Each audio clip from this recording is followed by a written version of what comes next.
Hello students, online class में आपका स्वागत है। आज हम चर्चा करेंगे रक्त के घटक के बारे में। रक्त किससे मिलकर बना होता है और रक्त को क्या कहते हैं। जैसे कि पहले वीडियो में हमने चर्चा किया था कि रक्त एक प्रकार का तरल ऊतक होता है। ये जो है इसको संवहन ऊतक भी कहते हैं, क्योंकि ये ब्लड को जो है संवहन करने का, एक स्थान से दूसरे स्थान पर पहुँचाने का कार्य करता है। तो हम आगे चर्चा करते हैं रक्त के घटक। रक्त के मुख्य रूप से दो घटक हैं, रक्त प्लाज्मा और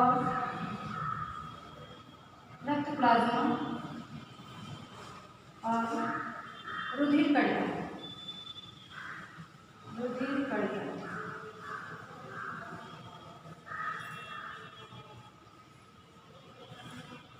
वास्तव में जो हमारा रक्त है, रक्त को तरल बनाने का कार्य रक्त प्लाज्मा का ही होता है, क्योंकि जो रक्त में लगभग 55% जो है प्लाज्मा ही होता है। ये प्लाज्मा में कुछ हमारे जल होते हैं, लगभग 90 से 92% जो होता है वो जल होता है, और 8 से 9% जो होते हैं वो आपके कार्बनिक पदार्थ होते हैं। 1% जो होता है वो आपके अकार्बनिक पदार्थ होते हैं। तो इस तरीके से जो हमारा रक्त होता है उसमें आधा, लगभग करीब जो है आधा जो परसेंट होता है, लगभग 55% प्लाज्मा होता है। तो पहले हम रक्त प्लाज्मा के बारे में चर्चा करते हैं कि रक्त प्लाज्मा क्या है।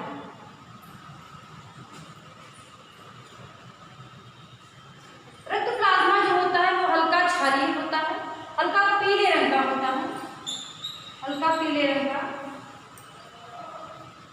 क्षारीय होता है। इसमें मैट्रिक्स, इसके जो मैट्रिक्स होते हैं, मैट्रिक्स मतलब जो आपके प्लाज्मा होते हैं, जो चिपचिपा पदार्थ होता है उसको मैट्रिक्स कहते हैं। इसमें तंतुओं का अभाव होता है, कोई तंतु जो है नहीं पाए जाते हैं। ये लगभग रक्त का 55% भाग बनाती है, 55% भाग रक्त का बनाती है। और इस प्लाज्मा में ही 90 से 92% जो होता है वो जल पाया जाता है। 90 से 92% जल पाया जाता है, और 8 से 9% जो होते हैं वो कार्बनिक आपके पदार्थ पाए जाते हैं, कार्बनिक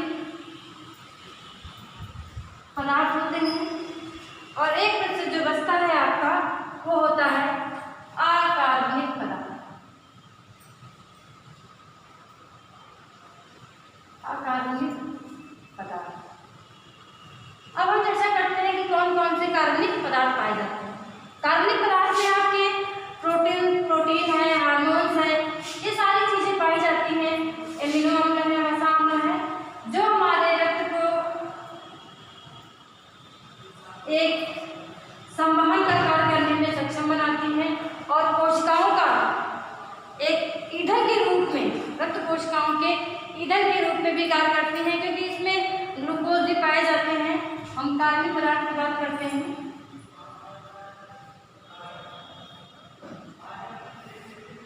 कार्बनिक पदार्थ तो जो प्लाज्मा है, प्लाज्मा में कार्बनिक पदार्थ होते हैं वो होते हैं आपके प्रोटीन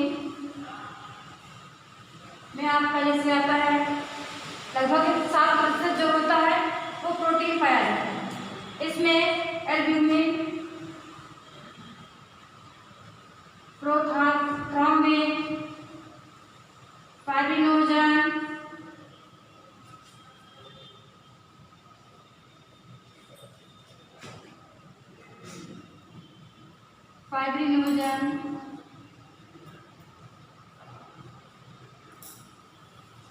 ग्लोबुलिन, ये सब हमारे प्रोटीन होते हैं जो कि रक्त प्लाज्मा में पाए जाते हैं। ये हमारे कोशिकाओं और ऊतक को पोषक तत्व प्रदान करते हैं।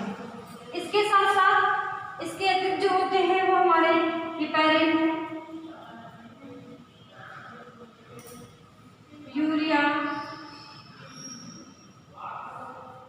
यूरिक एसिड,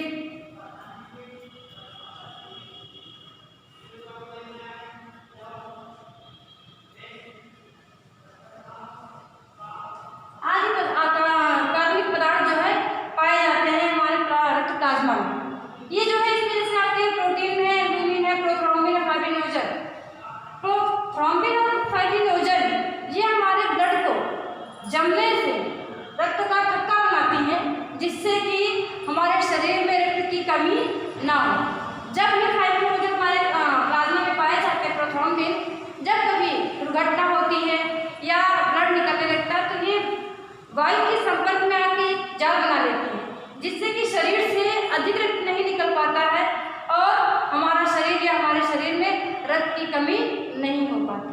अगर ये चीज़ ना पाई जाए तो क्या होगा कि अगर किसी भी दुर्घटना में या किसी कारणवश अगर व्यक्ति के शरीर से रक्त निकलने लगता है तो लगातार निकलता रहता है, जिससे कि शरीर में रक्त की कमी होने की आशंका हो जाती है। इसमें बात करते हैं हिपेरिन की बात करते हैं। ये इसका उल्टा होता है। हिपेरिन क्या करते हैं कि हमारे शरीर में जो रक्त का संचार होता है वो बना रहता है, अर्थात रक्त को थकता या जमने से रोकता है। क्योंकि अगर शरीर में रक्त जमने लगेगा तो क्या होगा कि रक्त का संवहन नहीं हो पाएगा। हमारा जो रक्त है, क्योंकि आप जानते हैं कि जो धमनियाँ और शिराएँ होती हैं वो हमारे शरीर में रक्त को ले जाने का और लाने का कार्य करती हैं। हमारे हृदय से वो शुद्ध रक्त को ले जाती हैं प्रत्येक अंगों तक, और अंगों से शिरा के माध्यम से हृदय में आती है। कौन सा रक्त आता है? वो अशुद्ध रक्त। तो अगर हमारे शरीर के किसी भी अंग में ब्लड जम जाता है तो वहाँ से अशुद्ध रक्त का आना और शुद्ध रक्त का जाना ये क्रिया नहीं हो पाएगी, जिससे कि शरीर में कई प्रकार की बीमारियाँ, सड़न, बहुत सारी समस्याएं उत्पन्न हो सकती हैं। तो इसलिए हमारे शरीर में रक्त प्लाज्मा में एक कार्बनिक पदार्थ पाए जाते हैं जो कि अपना एक महत्व रखती है, जिससे कि हमारे शरीर में रक्त का संवहन होता रहता है। अब बात करते हैं हम अकार्बनिक पदार्थ की।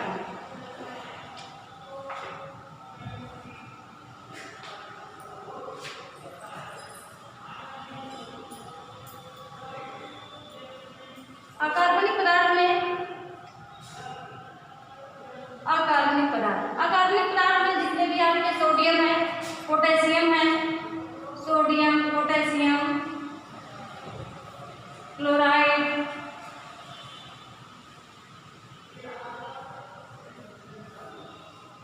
इन सबके बाइकार्बोनेट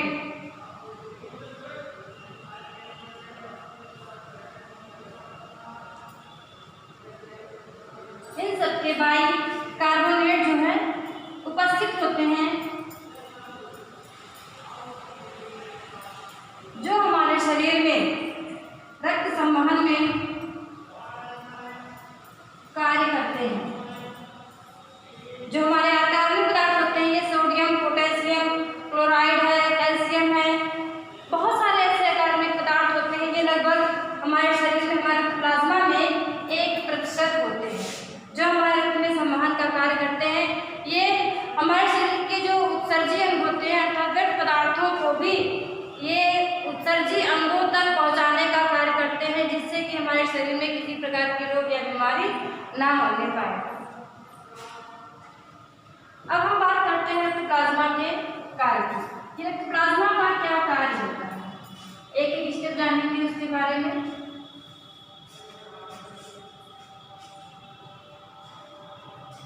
सबसे पहले रक्त प्लाज्मा का कार्य।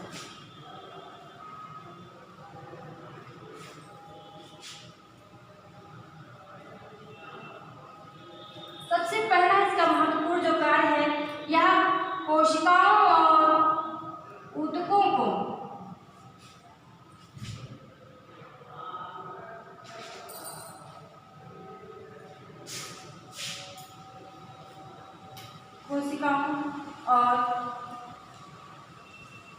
को पोषक तत्व प्रदान करती है।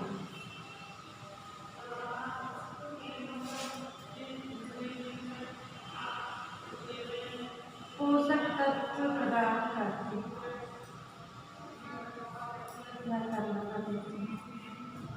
क्योंकि अभी आपने देखा कि इसमें बहुत प्रकार के जो विटामिन, प्रोटीन पाए जाते हैं, विटामिन पाए जाते हैं, ये हमारे प्लाज्मा में पाए जाते हैं, जो कि हमारे शरीर की जो छोटी छोटी कोशिकाएं होती हैं, सूक्ष्म कोशिकाएं होती हैं, ऊतक होते हैं, तंत्र होते हैं, उन सब को पोषक तत्व प्रदान करती है। क्योंकि जो प्लाज्मा होता है, ब्लड होता है, हमारे द्वारा ग्रहण किए गए भोजन के उपापचय के बाद, अर्थात पाचन तंत्र के बाद जो पोषक तत्व होते हैं वो ब्लड के रूप में जब परिवर्तित होते हैं, वही ये प्लाज्मा क्या करते हैं, रक्त प्लाज्मा शरीर के छोटी कोशिकाओं और ऊतकों तक उनके पोषक तत्वों को प्रदान करते हैं, जिससे कि उनका निर्माण भी हो सके, उनकी सुरक्षा हो सके। दूसरी बात करते हैं कि यह उत्सर्जित पदार्थों को बाहर निकालने का कार्य करती हैं, अर्थात व्यर्थ पदार्थों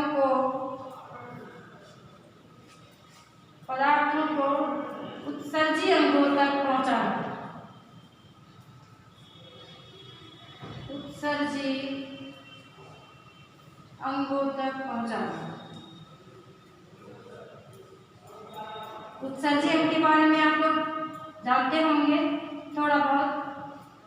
ऐसे अंग जो कि हमारे शरीर के हानिकारक या व्यर्थ पदार्थ, जब हम भोजन करते हैं, भोजन जब हमारा पाचन होता है भोजन का, तो उससे जो अपशिष्ट पदार्थ होते हैं, व्यर्थ पदार्थ होते हैं, उनको हमारे शरीर के कुछ अंग ऐसे होते हैं जो कि बाहर निकालते हैं। जैसे नाक है, नाक के द्वारा कार्बन डाइऑक्साइड गैस बाहर निकलती है जो फेफड़ों के माध्यम से। आपके वृक्क है, ये क्या करते हैं, यूरिक अम्ल को, यूरिक एसिड जो होती है मूत्र के रूप में बाहर निकालती है। आपकी त्वचा है, पसीने के रूप में यूरिक अम्ल को, इन सबको बाहर निकालने का कार्य करती है।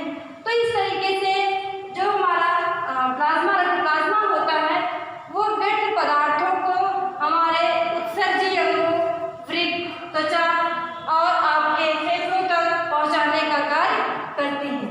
और हम तीसरे महत्व की बात करते हैं तो ये हमारे शरीर के हानिकारक जो रोगाणु होते हैं, जो शरीर के लिए हानिकारक रोगाणुओं को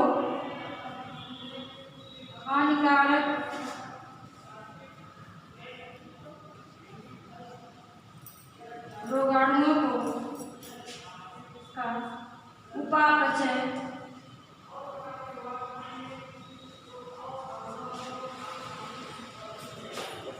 करके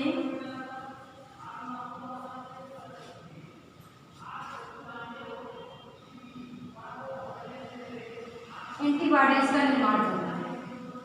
एंटीबॉडीज का निर्माण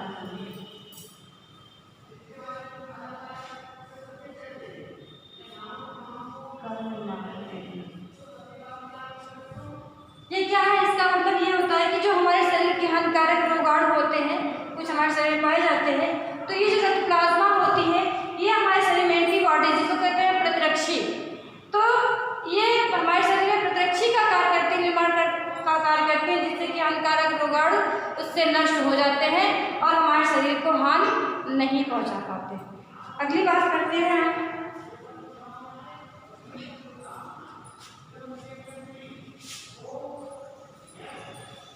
रक्त का थक्का बनाने से ये रोकती है। रक्त का थक्का बनाती। अगला है रक्त का थक्का बनाकर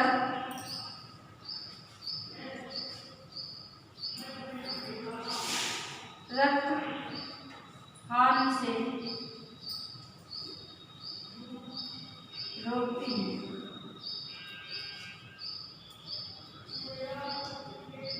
ये किसके कारण होता है? प्रोथ्रोम्बिन, हमारे जो प्रोटीन होते हैं प्रोथ्रोम्बिन और फाइब्रिनोजन के कारण। ये हमारे शरीर से जब रक्त निकलता है या रक्त जो है किसी दुर्घटना कारणवश या किसी भी कारण अगर रक्त निकलने लगता है हमारे शरीर से, तो वायु के संपर्क में आकर ये जाल बना देती है, जिससे कि रक्त का थक्का बन जाता है और अतिरिक्त रक्त बाहर से निकल नहीं पाता है, जिससे कि रक्त हानि नहीं हो पाती है। क्या कहते हैं, रक्त हानि से ये रोकती भी है। नहीं तो अगर ये प्रक्रिया हमारे प्लाज्मा में ना होता, प्रोटीन ना पाई जाती है, नहीं पाई जाती, तो ब्लड जो है निकलता रहता और शरीर में एनीमिया नामक रोग या रक्तहीनता हो जाती है। और लास्ट एक है कि ये रक्त का संवहन करती है, रक्त का संवहन करती है।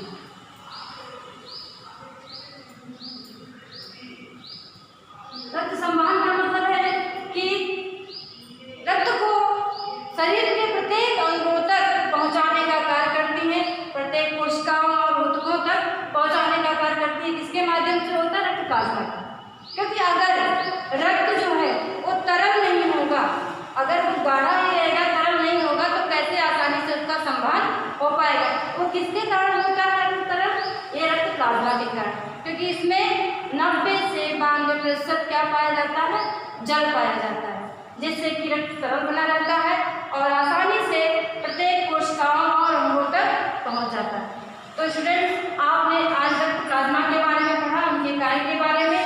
अब आपको आगे की वीडियो में या आगे के चैप्टर में आपको पढ़ाया जाएगा कि रक्त के जो दूसरा घटक है रुधिर कणिकाएं, इसके बारे में हम चर्चा करेंगे।